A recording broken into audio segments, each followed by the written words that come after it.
Hello guys. 90s கிட்ஸுக்கு ரொம்ப பிடிச்ச PS2 பற்றி தான் நான் இப்போ சொல்ல போகிறேன். நானும் ஒரு 90s கிட்ஸ்னால ஆசைப்பட்டு வாங்கின PS2 வாங்கிட்டு சிடி போட்டு மட்டும் தான் கேம் விளாண்டுட்டு இருந்தேன். ஆனால் சிடி இல்லாமல் பென்ட்ரைவ் மூலமாக நம்ம டவுன்லோட் பண்ணி கேம் ப்ளே பண்ண முடியும். அதை பற்றி தெளிவான வீடியோ வேணும்னா கமெண்ட் பாக்ஸில் கமெண்ட் பண்ணுங்கள். நான் இதில் என்னோடய பென்ட்ரைவில் ஒரு 7-8 கேம் கிட்ட டவுன்லோட் பண்ணி வச்சுருக்கேன். அதில் எனக்கு பிடிச்ச இப்போ GTA San Andreas கேமை நான் இப்போ ப்ளே பண்ண போகிறேன்.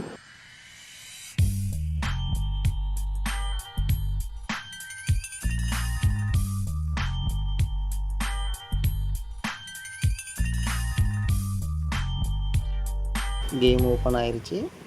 இன்னும் நான் கேம் விளையாட போகிறேன். இதான் சிஜேயோட வீடு. வழியாக வந்தாச்சு. இனி